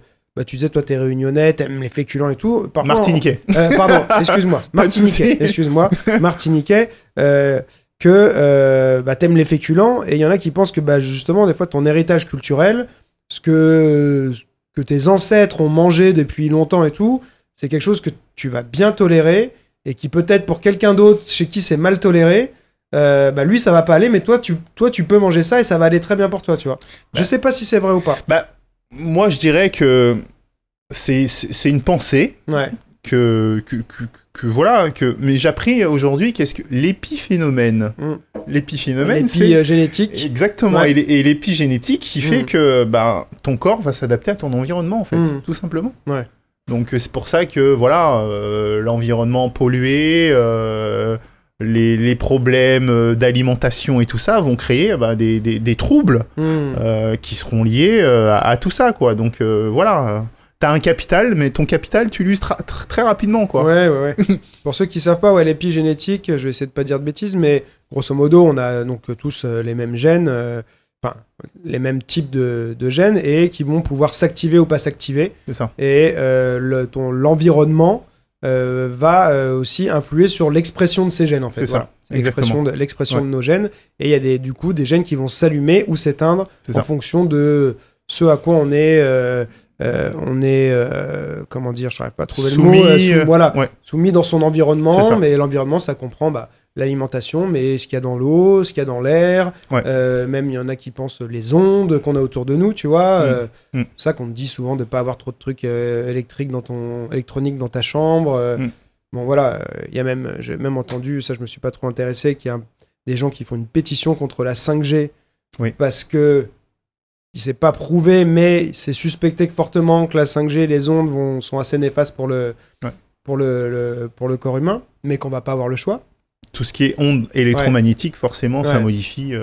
Et du coup, tout ça va... j'ai même vu, tu vois, là, bon, malheureusement, ça souvent, on n'a pas le choix, mais que tout bonnement, à l'aéroport, passer dans les radars, je sais plus comment ça s'appelle, les portiques, les portiques, voilà. ouais, de sécurité. Ouais. À chaque fois, ça abîme ton ADN, en fait. À chaque Et c'est pour ça que, d'ailleurs, c'est interdit aux femmes enceintes. Mais en réalité, c'est interdit aux femmes enceintes, c'est pas bon pour les femmes enceintes, mais c'est pas bon Ouais, c'est clair. pour personne, en fait. Mais c'est juste qu'ils se disent, bon, c'est moins grave. Et ça, pareil, ça va faire partie de l'épigénétique, c'est-à-dire que c'est ton environnement. Si tu passes, ceux qui travaillent aux aéroports et qui passent tout le temps par les trucs, alors eux, je pense qu'ils doivent pouvoir les éviter, mais typiquement, de passer par ça abîme à chaque fois un petit peu plus ton ADN, tu vois. D'accord. C'est fou, quoi. Ah, ça promet. Ouais. On Donc, sera des survivants, les derniers. Ceux qui voyagent beaucoup. Ouais. Ils prennent des ondes. Les radios aussi, les scanners, tout ça contribue à des fortes doses de radioactivité souvent aussi. Donc oui, on peut des conseils. Pour donner quelques conseils, du coup, toi, qu'est-ce que tu donnerais comme conseil de base, même si c'est souvent, comme on a dit, très individualisé, mais d'après toi, que ce soit pour les sédentaires ou même pour les sportifs, c'est quoi les erreurs les plus fréquentes que tu as vues au niveau de l'alimentation ? Au niveau de l'alimentation, comme je l'ai dit, c'est privilégier un aliment plus que d'autres, en fait. Et je pense que ce qui est important, c'est de tout goûter, de tout essayer, de tout mettre, varier son alimentation, en fait. Ouais. Parce qu'en fonction de l'aliment, on va avoir telle ou telle protéine, acide aminé, et que le corps, il a besoin de cet équilibre, et c'est le mot qui reviendra constamment de ma bouche, et équilibré, en fait, pour pouvoir un peu avoir tout et que le corps puisse être nourri dans son intégralité. Parce que c'est vrai que c'est la mode, il y a plein d'approches diététiques différentes et c'est la mode de ces approches. Souvent, elles reposent sur l'exclusion d'un type ou d'une famille d'aliments. Après, il y a la manipulation de la fréquence des repas, donc il y a le jeûne intermittent. Ça. Je dis pas que ce soit bien, pas bien, mais c'est le constat qu'on a aujourd'hui. Et c'est vrai que c'est difficile parce que tu as tout le temps plein d'études qui vont dire oui, ça c'est vrai, mais en fait les deux disent oui, c'est vrai, mais disent l'opposé. Tu vois ? Donc il y en a qui vont dire oui, le jeûne intermittent c'est hyper bon. Il y en a qui vont dire en fait, si sur 24 heures l'apport calorique est identique, que tu manges en une fois ou en 5 fois, ça change rien. Il y en a même qui vont dire que c'est limite mieux de manger plus régulièrement dans la journée. Je sais plus, c'est pour la synthèse protéique, je crois, et d'autres qui vont dire non, le jeûne intermittent, en fait. Voilà. Il y en a qui vont dire non, le jeûne intermittent, ça crée de l'autophagie, donc la réparation cellulaire, machin et tout ça, c'est vachement bien, tu vois. J'ai entendu parler aussi de tout ça, mais en fait, comme tu me dis, si c'est pour un sédentaire, autant utiliser quelque chose, ne pas aller forcément, et aussi pour les autres, s'ils ont la possibilité, mais de tout tester en fait. Qu'est-ce qui t'interdit de tester et voir un petit peu comment ton corps réagit. Je pense qu'on est notre corps, c'est notre premier laboratoire en fait. Donc voilà, moi j'ai un pote, il est sur les régimes cétogènes, il teste, il note comment il a réagi et tout, et il se fait son propre kiff, sa propre étude, et à la fin, il adaptera son alimentation en fonction des bienfaits en fait du régime, quoi. C'est pas toujours évident. Moi j'ai testé plein de trucs, j'ai fait cétogène, tout ça, mais c'est que parfois tu te mets à tester, et alors moi c'est mon leitmotiv de dire de garder toujours l'esprit ouvert, mais tu te fais quand même influencer. T'as lu plein de trucs. On me dit ouais, et t'as des preuves scientifiques et c'est génial et les résultats c'est ça et machin et tout, et du coup tu sais t'as un peu l'effet du placebo, c'est-à-dire que tu testes un truc et t'es tellement convaincu que ça va marcher que ça marche, tu vois. Et parfois plusieurs mois plus tard en fait tu te rends compte que t'es moins bien qu'avant, mais tu l'as plus ou moins ignoré parce que t'étais convaincu, tu vois. Tu vois ce que je veux dire ? Ouais, mais ça te donne une expérience et un recul qui te permet de dire, bon, ça, j'ai essayé, mais ça, après coup, sur la durée et tout ça. Mais qu'est-ce qu'on peut être... du moins, tu as un coach intéressant. Pourquoi ? Parce que tu as testé sur toi-même et tu peux aujourd'hui prodiguer des conseils avertis parce que y a ce recul en fait. Ouais. Je veux dire, si tu l'as vécu et tu dis, voilà, je peux tester ça, teste ça, voilà, va dans cette direction, peut-être que celle-là t'ira pas, mais au moins tu l'as essayé, quoi. Ouais. Et après, voilà, après c'est important, et en grandissant, je pense que l'expérience, elle sera encore plus étoffée, et tu auras peut-être ta propre méthode, en fait. Ouais, après, tu peux essayer de faire des synthèses. Des synthèses, et voilà. Ouais. Mais voilà, on est tous différents, et on a des approches, on a besoin de conseils, de personnes qui vont permettre de nous orienter dans une direction. Moi, je suis plutôt un coach boussole, et pas un coach GPS. Ouais. La différence, Pas mal comme image. Ouais. Le GPS, il va dire va à droite, va à gauche, va devant, tourne à gauche, et la prochaine, et l'espace boussole, il va juste te donner la direction, le nord. Exprime-toi. Ouais. Ouais, mais j'aime bien cette image. J'en avais parlé aussi dans encore un autre email où je disais ce qui est important, c'est la direction qu'on prend et de pas parfois attendre en fait les résultats tout de suite, mais c'est de se dire tous ces petits actes au quotidien où je décide de mettre en place une nouvelle habitude, ça m'emmène dans une direction qui, je sais, est la bonne, ou du moins celle qui va m'amener là où je veux arriver, quoi. C'est ça. Et de pas, par contre, vouloir tout de suite produire un résultat immédiat. Les gens sont, tu sais, trop dans l'immédiat aujourd'hui. On aime que tout aille vite. Ouais. Mais il y a des choses, c'est pas parce que ça fonctionne pas tout de suite, c'est une addition, tu vois. C'est des petites victoires, en fait, à accumuler, additionner, qui vont nous amener à l'objectif, en fait. Et à un moment, on se retrouve en haut, requis encore, on a franchi les marches, merde, j'y suis arrivé. C'est l'effet cumulatif de plein de toutes ces actions, quoi.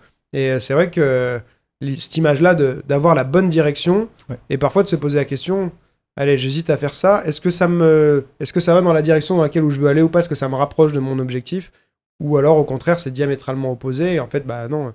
Souvent si tu prends le temps de réfléchir, tu vas te rendre compte. Après bon, moi ce que je trouve en fait le plus dur souvent dans l'alimentation, moi c'est un sujet qui me passionne, mais parce que j'ai pas une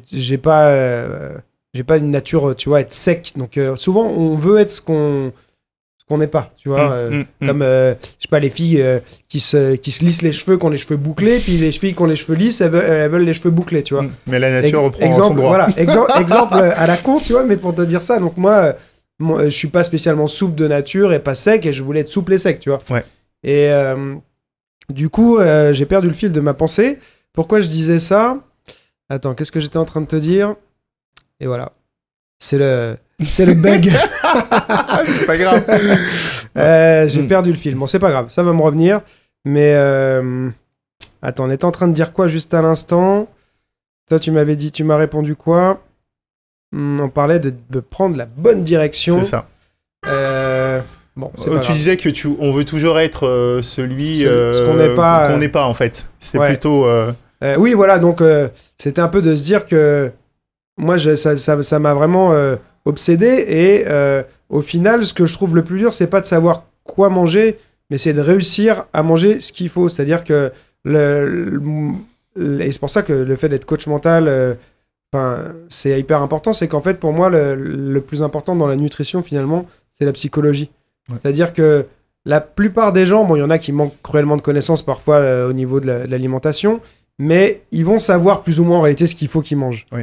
Mais c'est résister à ses envies, ne pas craquer. Et donc, c'est en fait, pour moi, ce qui n'a pas été encore bien solutionné aujourd'hui pour aider les gens en surpoids à y arriver, c'est pas la méthode, quoi manger, combien de fois, à quel moment, machin et tout, mais c'est réussir psychologiquement à se tenir à une approche qui va être la bonne, mais d'une manière générale, après, c'est plus du fignolage. C'est-à-dire que, oui, si tu veux arriver à 5% de masse grasse, là, il va te falloir la méthode parfaite pour toi et tout ça. C'est ça. Mais si tu veux juste être en bonne santé et pas être, tu vois, gras de manière excessive, c'est plus psychologique, j'ai l'impression, tu vois. Ouais, c'est changer un comportement alimentaire. Ouais. Et ça passe c'est par très dur. C'est très, très, très compliqué parce qu'il y a beaucoup de, tu vois, d'émotionnel. Sucre, plaisir, graisse, plaisir, et en fait, tous ces ancrages, tout ce qu'on a créé en nous, des réactions, physiologiques, les hormones sécrétées du plaisir à chaque fois qu'on a associé un aliment, fait qu'à un moment, c'est difficile, légumes verts, des petits, voilà, donc c'est tout ça qu'il faut casser et recréer un nouveau comportement alimentaire. Et souvent, quand t'as passé une mauvaise journée, t'as une galère, t'as eu un truc et tout, c'est là où t'as mal dormi, et ben c'est là où c'est le plus dur de résister à, tu vois, à tes l'instinct envies. primaire. Ouais. Bam, et je reviens sur chocolat, bien gras, caramel et tout ça. Et voilà. Et on a envie de se salir en fait. Ouais, Moi, ça. ce que j'appelle ça, c'est salir. Et je le fais. Se punir, hein, Je le fais quoi. Ouais. Je me dis, voilà, j'ai envie de me salir quoi. Ouais. Et Retrouver. surtout si dans ton enfance, parce que tu vois, moi, ma femme, elle, dans sa famille, ils avaient plutôt une tendance à avoir une alimentation assez saine.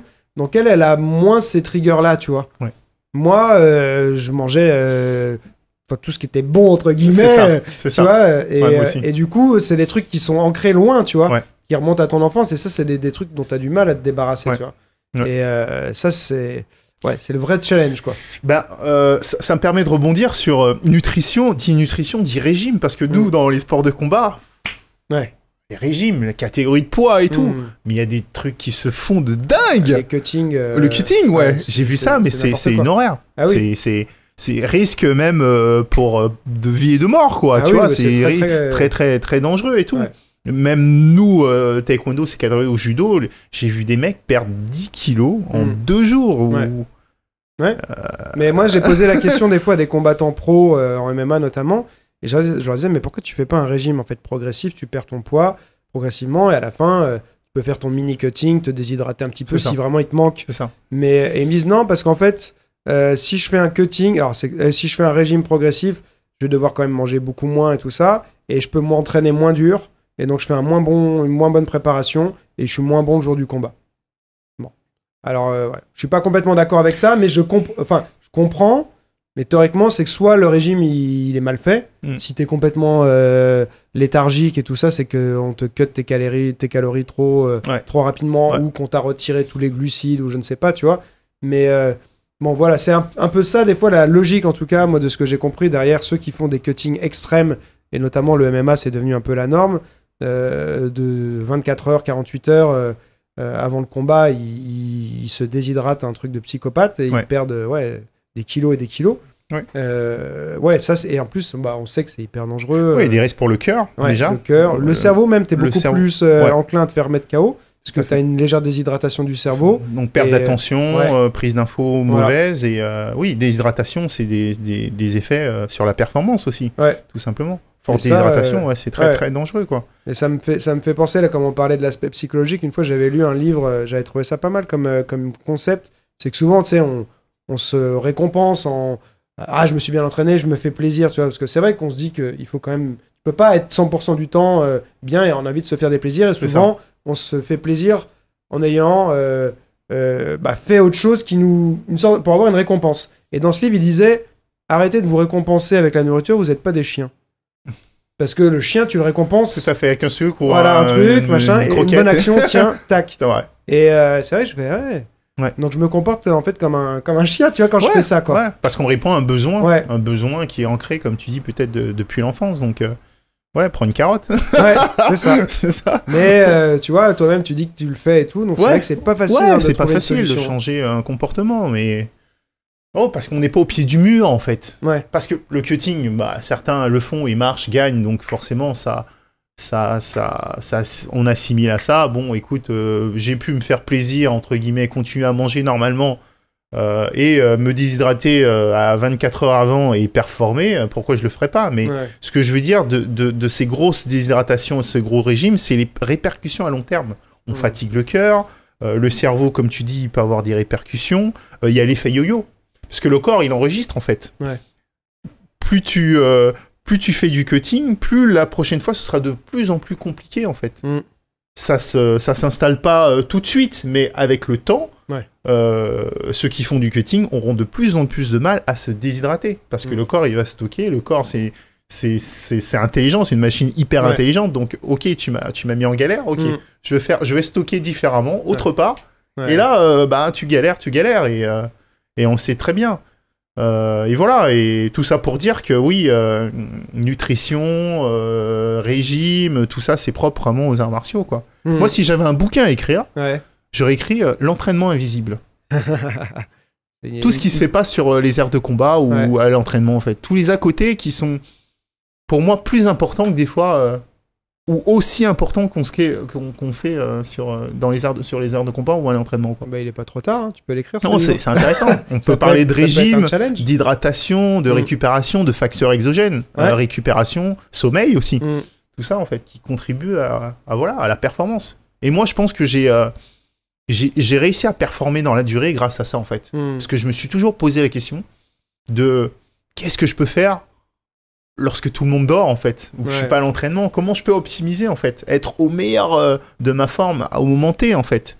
Et ouais, c'est hyper important, tout ça, quoi. Donc, si j'avais un conseil à dire, c'est vraiment essayer de vous connaître un peu plus dans le détail et que le diable se cache dans le détail, en fait. Bah, ça peut être une bonne idée de le faire, ce bouquin. Ouais, pourquoi pas. Tu sais que justement, la fille dont je te parlais, Lauriane, voilà, elle avait une histoire particulière. C'était une blessure très grave à la colonne vertébrale et tout ça sur un saut raté. Et donc, on a parlé de tout ça, de son parcours. Et elle m'avait envoyé quelques jours plus tard un message après le podcast en me disant les éditions Amphora m'ont contacté. Ils voudraient que j'écrive un livre sur mon histoire ou un truc comme ça. Ils ont écouté le podcast. Ouais. Tu vois.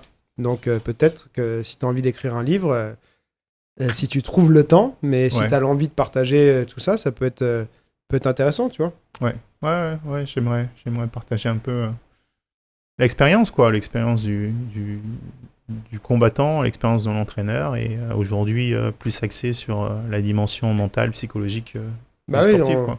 C'est dommage, on est une somme d'expériences, et je trouve que faut pas les emporter avec soi, quoi. Ouais.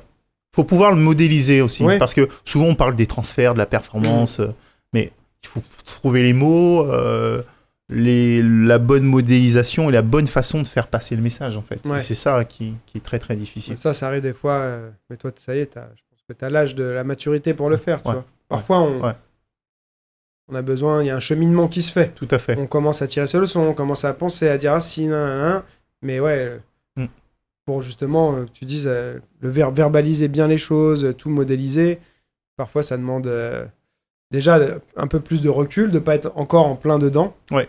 Et donc là, toi, c'est ce que tu fais, en fait. Ouais, une grosse... je suis dans la phase, quand j'ai décidé d'arrêter avec la fédération, j'étais dans la phase, mais pourquoi t'as arrêté avec la fédération ? J'ai arrêté avec la fédération parce que j'avais l'impression de tourner en rond, de plus être utile, d'avoir... des compétences sous-utilisées, en fait. De pas être en accord avec le projet aujourd'hui olympique. Donc je me suis dit, en fait, peut-être que lorsque j'ai arrêté ma carrière en 2013, j'étais dans le prolongement de ma carrière en tant qu'entraîneur, et que j'étais pas uniquement fait pour prendre le chrono et siffler, en fait. Que j'avais besoin d'apporter quelque chose de peut-être plus. Et voilà, quoi. Donc c'était pas facile à prendre comme décision, hein. J'avoue, c'était dur parce que j'ai 44 ans... il faut se poser des questions, mais qu'est-ce que je vais faire après ? Et après, à force d'échanges, de rencontres, de confrontations, de valeurs, je me suis dit, mais moi, ce que j'aime, c'est partager. C'est accompagner, c'est transmettre. Et je me suis dit, forme-toi, continue à apprendre à évoluer, et à partir de là, tu auras toutes les méthodes, tout le savoir-faire, les méthodologies pour mieux transférer. Aujourd'hui, j'ai la chance, en 2 mois, de me redécouvrir. J'ai dû faire une... introspection de dingue. Qui je suis, quoi. Qui je suis comme individu, comme combattant, comme entraîneur. Qu'est-ce que tu as développé ? Qu'est-ce que tu peux enseigner ? Qu'est-ce que tu peux prendre de bon ? Tu peux faire le tri et tout. Et en fait... qui je suis et qui je veux devenir. Et qui je veux devenir et dans quelle direction je m'oriente et tout. Et là, en fait, j'ai le fruit de tout ça. Je suis un peu plus sollicité. J'ai l'opportunité de continuer dans le taekwondo, mais au niveau international, l'Australie m'a demandé, le Sénégal, là je viens de recevoir le Mexique, de venir apporter, on va dire, une dimension, ma méthode, en fait. Comme une sorte de consultant exactement, voilà. Nationale, c'est ça ? Ouais, je vais en Finlande cet été, par exemple, en Finlande pour les apporter ITF, ils veulent passer en WTF. Donc je vais les aider à faire ce transfert. J'ai la Guadeloupe qui m'a demandé de faire un gros training camp sur la Caraïbe. Donc je pars le 21. J'ai changé le billet, en fait. J'avais un petit problème. Parce que, voilà, c'est ça. Pour ceux qui savent pas, c'est le premier d'ailleurs du Fight Camp là que j'organise du 20 au 24 juillet, donc le samedi matin. C'est le premier à intervenir 10h. Donc tu vas nous faire bien bosser. Sur les déplacements, c'est ça qu'on s'était dit, je crois, pas mal. Déplacements, mobilité, travail de bulle de combattant. Un bon petit mix pour essayer que ce soit assez complet. Ouais. Pas uniquement que du taekwondo, mais une approche qui permet de passer d'une discipline à une autre, quoi. D'accord. Et alors, question piège un peu. Donc, tu dis tous ces gens-là, ils te contactent et tout. Pourquoi toi, d'après toi, comment ils te contactent et tout? Pourquoi pas, par exemple, un Pascal Gentil ou tu vois? Qu'est-ce qui fait que c'est toi qui contactes, d'après toi? En fait, moi, je pense que durant toute ma carrière, j'ai semé des graines en termes de valeurs, de comportement, d'éthique. Je me suis nourri de rencontres. Ouais. Je me suis toujours intéressé à l'autre, au comment m'améliorer, et je me suis toujours posé des questions, et les performances aussi, ça aide. J'étais aussi considéré comme celui qui a subi pas mal d'injustices, et en fait, indirectement, je pense que certaines personnes se sont pris d'affection par rapport à moi, mon parcours, à mon histoire, à ma légende, quoi, d'une certaine façon. Et aujourd'hui, j'ai réussi à transférer ce côté athlète au haut niveau avec des résultats. Comme je t'ai dit, j'ai pu avoir champion du monde, champion olympique, champion d'Europe. Ouais. Et plus je communique un petit peu plus aujourd'hui sur ce que je fais, donc cette dimension mentale. Et en fait, peut-être qu'on voit que je suis quelqu'un qui ne s'arrête pas sur des acquis, en fait. Le problème des arts martiaux, c'est l'ego. Ouais. Et souvent dans les arts martiaux, c'est un écosystème des fois qui fait que ça complique les choses. Et moi, j'ai pas d'ego en fait. Je suis bien, je m'assume, mais si je suis bon, je le dis. Mais voilà, je veux pas mettre plus en avant qu'autre chose. Donc j'essaye de me former, j'essaye d'avoir cette humilité, ce retour sur moi-même, essayer de le partager. Mais en fait, je pense qu'aujourd'hui, ça répond à un besoin, ça répond à des gens qui se disent peut-être que j'ai quelque chose à apporter par rapport à une expérience, par rapport à ce que j'ai pu développer sur le terrain. Et ça revient, je pense, aussi un peu à ce qu'on disait quand tu disais que tu t'étais mis au JJB, que tu repars débutant complètement au tout. C'est que tu parlais d'ego, et il y a des gens qui ont donc un ego, et puis qui ont atteint un statut qui nourrit leur ego en permanence. Parce qu'ils ont un statut, donc les gens les considèrent, et donc ça nourrit encore plus leur ego qui est déjà là, tu vois.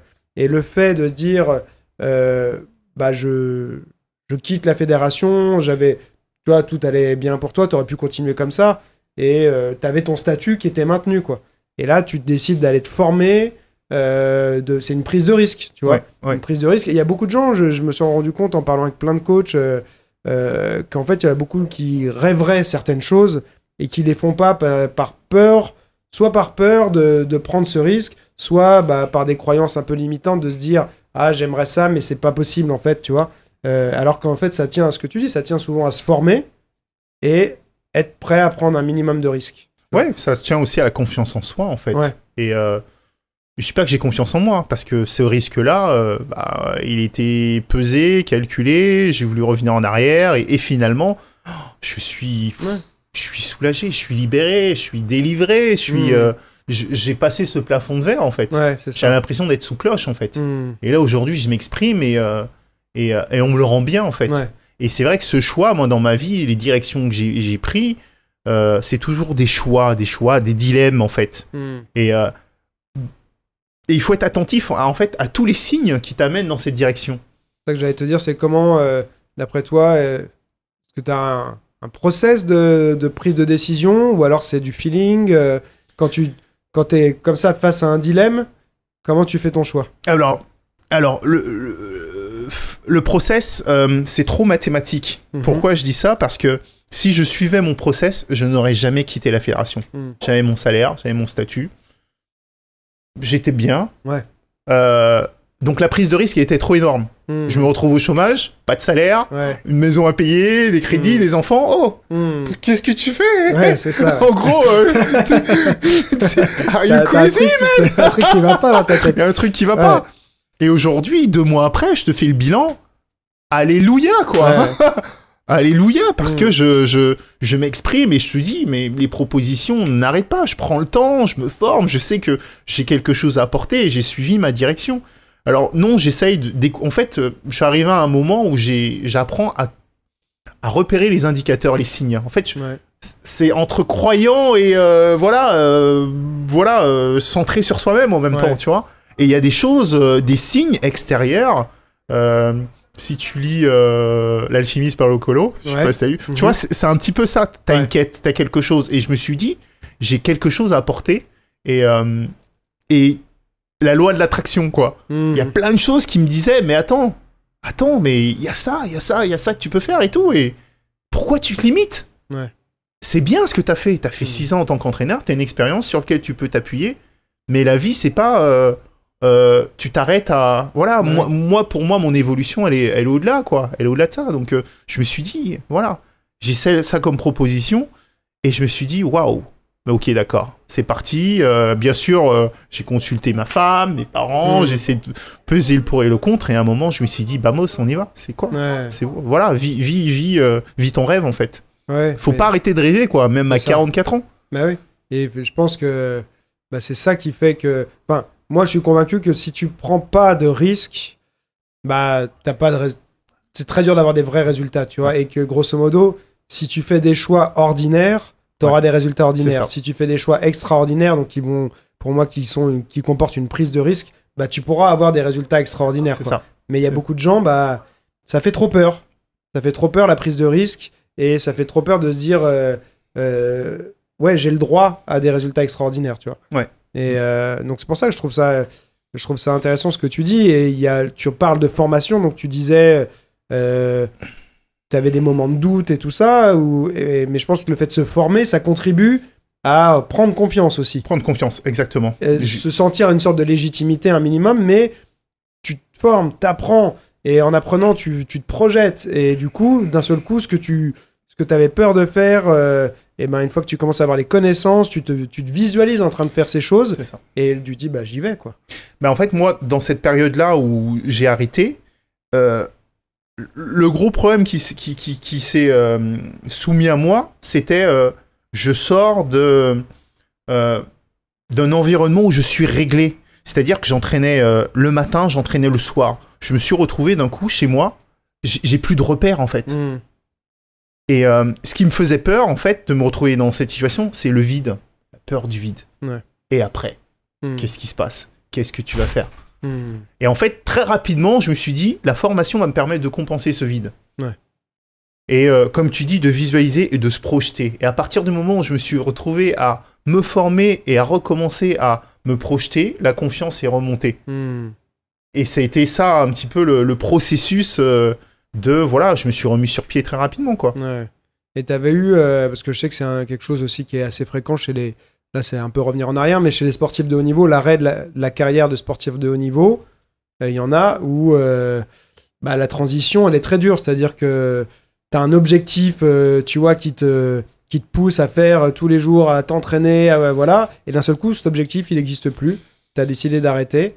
Tu n'as plus d'obligation d'aller t'entraîner. Donc, et c'est là qu'il y en a plein qui arrêtent tout, tu vois. C'est-à-dire qu'ils passent d'athlète de haut niveau à sédentaire de haut niveau, tu vois. C'est-à-dire que et ça arrive très souvent, tu vois, parce qu'au final c'est parfois aussi des gens qui étaient dans leur discipline plus par plaisir du tout, mais uniquement professionnel, par obligation. Toi, est-ce que tu as eu un peu une période comme ça de transition difficile? T'es devenu coach juste après? Non. En fait, j'ai eu la chance parce que moi, je suis un mec même qui se projette beaucoup en fait. Qui se projette beaucoup parce que j'ai besoin de nouveaux objectifs, de me challenger en permanence. Donc, durant ma carrière, je me suis toujours posé la question, il y a une phrase qui me revenait constamment, après le haut niveau, le caniveau. Et cette phrase-là, elle m'a conditionné à me dire que pendant ma carrière, même tu peux être au plus haut, tu peux faire des pauses, mais prépare-toi à l'après. En fait, j'ai peur du vide, en fait. Donc, je me suis mis, j'ai passé les examens pour les concours des grandes écoles. J'ai obtenu un master en management et stratégie d'entreprise à l'ESSEC. Et de là, en fait, j'ai pu avoir une entreprise, Veolia, qui m'a pris sous sa coupe et qui m'a signé un contrat, une CIP, un contrat d'insertion professionnelle. D'accord. Avec moi, la Fédé. Ok. Et donc, j'ai pu travailler sur ma fin de carrière, les 6 dernières années avec Veolia. Je m'entraînais le matin et je travaillais l'après-midi. D'accord. Ou inversement, où ils me libéraient quand c'était la préparation des jeux. Donc, ils m'ont commencé à me former dans l'entreprise à un poste stratégique, marketing, commercial, chef de projet. Et petit à petit, en fait, j'ai pu faire cette passation qui m'a permis, lorsque j'ai arrêté en 2012, en fait, de récupérer mon poste à 100%, j'étais à mi-temps. Donc, j'étais préparé, en fait. J'étais préparé psychologiquement, physiquement à cette transition. Et ensuite, ça a duré 1 an. Et la fédération, elle est venue me chercher, en fait. Elle me dit, ouais, mon Michael, t'as un bon profil, on aimerait que tu viennes en tant qu'entraîneur dans le staff technique. Donc, j'ai pas eu ce problème parce que moi, après, j'ai sauté dessus, quoi. J'étais dans la continuité aussi de ma carrière. C'est aujourd'hui, en fait, que je ressens ce que t'es en train de me dire. C'est-à-dire que, bah, il y a eu 1 an à Evolia, mais c'est pas grave. En fait, il y a eu 22 ans où t'étais dans le haut niveau. Aujourd'hui, indirectement, tu sors du haut niveau et tu redeviens, on va dire, une personne qui doit aller chercher un travail, un boulot, à exister, entre guillemets, comme une personne lambda, voilà.